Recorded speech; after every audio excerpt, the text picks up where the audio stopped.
Shalom, chers académiciens de Shada Musique. Je suis donc Pasteur Bertrand. Je suis là maintenant pour la deuxième partie. Comment préparer une conduite de louange? Donc, je suis conducteur de louange. Nous avons vu initialement les éléments bibliques, les origines bibliques dans la Bible et aussi la responsabilité de l'Église de pouvoir apporter cette louange à Dieu. En tant que musicien, en tant que chantre, en tant que dirigeant de culte ou dirigeant d'adoration, leader de louange et d'adoration, et qui suis appelé à conduire les autres, à conduire l'Église, la corporation, à conduire l'auditoire dans la présence de Dieu, il est important, il est crucial pour moi de réaliser que je dois donc me préparer et préparer ce temps-là. Alors nous allons voir au travers de cette vidéo, on va voir comment est-ce que vous préparez un temps de louange. Comment vous préparez un temps de louange. Et c'est vraiment très, très, très important. Dans le psaume 32, verset 8, il dit, je t'instruirai, je te montrerai la voie que tu dois suivre. Je te conseillerai, j'aurai le regard sur toi. Alors, dans cette démarche, je vais vous expliquer succinctement en 4 phases comment est-ce que vous préparez un temps de louange. C'est vraiment important, ces 4 phases. Nous allons essayer de vous fournir cela sous forme d'un tableau qui sera ajouté à votre document. Voilà. Donc, la préparation d'un temps de louange peut se faire en 4 phases majeures. 4 phases majeures. Alors, c'est ce que nous allons voir dans cette deuxième partie. Les 4 phases sont les suivantes. Lorsque je prépare un temps de louange en tant que conducteur, il est important de savoir que ici, lorsque je parle de conducteur, alors on a le dirigeant du culte, donc on a le conducteur de louange lui-même. Et il ne s'agit pas simplement mais même celui qui fait partie, même les musiciens, tout ça, considérez que vous êtes aussi des conducteurs, dans le sens où vous conduisez les autres. Vous conduisez les autres dans la présence du Seigneur. Donc c'est très important pour nous de réaliser cela. Voilà. Donc, voici ce que nous allons retenir dans un premier temps. Ok. La première partie, c'est la prière. Phase 1, vous mettez la prière. La phase 2, c'est ce qu'on va appeler ici le texte d'appui. Pourquoi? Parce qu'en fait, lorsque vous conduisez la louange et l'adoration, nous conduisons des gens, un peuple, dans la présence d'un Dieu et la présence de leur Dieu, de Dieu. Et la louange et l'adoration pour fondement la parole de Dieu. Donc, il y a la prière, il y a la parole de Dieu qui va nous aider à faire ressortir un thème ou une orientation spirituelle. Troisièmement, c'est la phase du répertoire. Le répertoire, c'est le contenu des chants. Et voilà tout ce qu'on aura à apporter pendant notre moment de louange. Et la 4e phase de la préparation, c'est la prière. Alors, de manière très succincte, je vais commencer à vous expliquer par la première phase. Alors ici, la première phase, lorsqu'on parle ici de prière, de quoi est-ce que nous parlons concrètement? Dans cette première phase, je vous donne déjà comme référence biblique que vous pourrez noter Matthieu 7, 21 à 23, Lamentation 3, 22 à 23, Jérémie 33, verset 3, Luc 10, 38 à 40 et Genèse 28, 10 à 19. Alors ici, quand la première phase, la prière, c'est quoi? Prier pour recevoir du Saint-Esprit la pensée, la direction spécifique par rapport au temps de louange à conduire. Je répète, il s'agit ici de prier pour recevoir du Saint-Esprit la direction spécifique qu'on appelle le thème. Donc, si vous voulez, c'est la direction. Alors, je veux conduire un temps de louange. Je suis programmé pour un culte, pour une rencontre, pour un concert, pour une soirée de louange. Peu importe. Tu dois retenir ceci.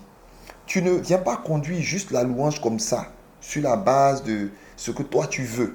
Parce que l'activité spirituelle de la louange et de l'adoration, comme on le dit, c'est une activité spirituelle. Nous conduisons des personnes dans une atmosphère, nous les emmenons dans un endroit. Conduire la louange et l'adoration, en fait, c'est connecter les gens au trône. C'est les amener dans la salle du trône. C'est les inspirer dans la salle du trône. Alors, avant de conduire les gens dans une certaine direction, il est bon d'avoir la direction. Il faut savoir où tu vas. Il faut savoir où est-ce qu'on les amène aujourd'hui. Le culte je dirais par exemple, du 3 janvier ne sera pas le même que le culte du 10 janvier. La soirée de louange du 3 mars ne sera pas la même que celle du 14 mars, ainsi de suite. Donc, il faut recevoir du Saint-Esprit un thème, une direction spécifique par rapport au temps de louange à conduire.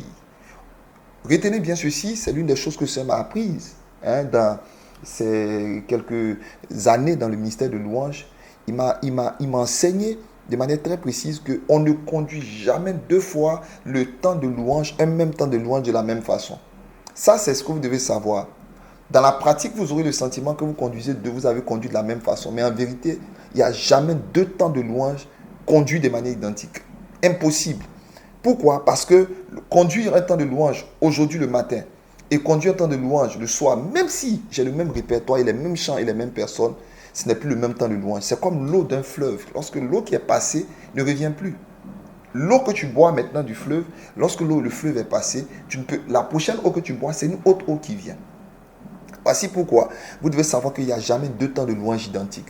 Et c'est pour cela qu'il est important pour nous de comprendre que la louange que nous apportons à Dieu, et que lorsque nous conduisons le peuple de Dieu dans sa présence, nous devons avoir le souci d'un renouveau, le souci d'apporter quelque chose de rafraîchissant à nous-mêmes, à Dieu et au peuple de Dieu. C'est très très important. Donc pour cela, n'oubliez pas la prière. Je prie, je demande au Saint-Esprit, aujourd'hui, tu voudrais que nous puissions adorer le Père. Dans quelle direction? Quelle est la pensée? Et pendant que tu pries, tu t'attends au Seigneur et la pensée te sera communiquée. Les pensées, il y en a énormément. Ça peut être en rapport avec la sainteté, l'amour de Dieu, la beauté de Dieu, ses merveilles. Il y a énormément de choses. Voilà. Évidemment, selon votre communauté, le thème peut être connu d'avance. Peut-être qu'on vous a donné un thème, peut-être que le pasteur vous a donné un thème. Mais dans ce cas, il faudra simplement s'y conformer. Dans tous les cas, si vous avez des questions, nous pourrons répondre et essayer de vous aider. Voilà. Deuxièmement, le texte d'appui. Alors, le texte d'appui, en fonction du thème ou de l'orientation que vous avez reçue, ça c'est la phase 2. Vous allez maintenant chercher des textes bibliques adaptés qui pourront vous aider à mieux introduire votre temps de louange ou même à dérouler votre temps de louange. N'oubliez pas, la louange, il dit dans le psaume 22, verset 4, et pourtant tu es le saint, tu sièges au milieu des louanges d'Israël. Je le dis souvent lorsque j'enseigne que Dieu ne siège pas dans n'importe quelle louange. Très important. Ce n'est pas parce que les gens chantent, ce n'est pas parce que les gens sont en train de danser et de louer que Dieu vient siéger automatiquement. La preuve, lisez 1 Chronique 13. Vous allez voir que pendant que David était en train d'amener l'arche, la première tentative de transport de l'arche, elle s'est soldée par la mort de Uza, qui était donc un des fils d'Éléazar, donc qui était un potentiel sacrificateur. Donc comprenez que malgré la danse, malgré le fait qu'ils étaient en train de se trémousser, ils dansaient de toute leur force, la Bible dit David dansait de toutes ses forces, ça n'a pas empêché qu'il y ait mort d'homme. Donc ce n'est pas parce que nous chantons, nous dansons que Dieu approuve. Ce n'est pas parce que nous chantons, dansons que Dieu, l'Esprit de Dieu va se glorifier, que Dieu va recevoir le parfum de notre louange. Il est très important de le savoir. Donc il faut s'assurer. Donc le texte d'appui est très important. Quel est le fondement biblique de ce temps que je veux conduire? Alors à ce moment, je commence à chercher des références. Donc pour la phase 2, vous pouvez prendre Romains 10, verset 17, et puis Ésaïe 55, 10 à 11. Donc les versets biblique. Et pour ça, un chanteur et conducteur de louange doit apprendre à utiliser des répertoires, à apprendre à utiliser une concordance biblique, à apprendre à faire des recherches en fonction de certains thèmes. Voilà, ça vous aidera à trouver votre thème ou l'orientation. Donc le test d'appui, c'est la phase 2. La troisième partie maintenant, le répertoire. C'est seulement dans cette troisième partie, ici, vous mettez 1 Chronique 6, 31 à 32. C'est seulement ici que maintenant vous commencez à dresser votre répertoire de chants en fonction du thème ou en fonction de la pensée que vous recevez. Vous voyez, par exemple, il m'est arrivé de conduire un temps de louange et quand je me préparais, le Saint-Esprit m'a dit célébration des merveilles. Il y a des fois où j'ai conduit un temps d'adoration par rapport au Dieu, le seul sage. Voyez-vous? Et donc, en fonction de ça, je prends le cantique adapté ou je peux contextualiser un cantique et permettre à ce que ça aille dans le sens de la pensée que le Saint-Esprit me donne à ce moment précis concernant ce temps de louange. Retenez aussi ceci que, souvenez-vous que tous les chants n'appartiennent pas au même registre. Comprenez que lorsque on parle de répertoire, il y a aussi la gestion même ou la classification du répertoire. Voyez-vous, souvent on dit temps de louange, d'adoration, un temps d'action de grâce, de contemplation, et on peut se retrouver à mettre des chants d'exhortation. Comprenez qu'un chant d'exhortation n'est pas forcément un chant de louange. Comprenez qu'un chant d'évangélisation n'est pas nécessairement un chant de louange. Par contre, un chant de louange peut être un cantique d'évangélisation, un chant d'évangélisation. Donc, il y a une classification. Il faut aussi avoir une notion de classification. C'est un sujet qui pourrait être abordé peut-être dans d'autres leçons. Mais ici, nous voulons juste vous montrer comment vous préparer. Nous sommes dans la phase de comment préparer, donc avant le temps de louange. Donc, ayez à l'esprit qu'il y a des chants d'action de grâce, de reconnaissance. Mais souvenez-vous qu'il dit entrer dans ces portes avec la reconnaissance et la louange. Donc, il est important pour nous d'apprendre à avoir des cantiques de reconnaissance pour introduire nos moments de louange. La première phase, très, très, très important.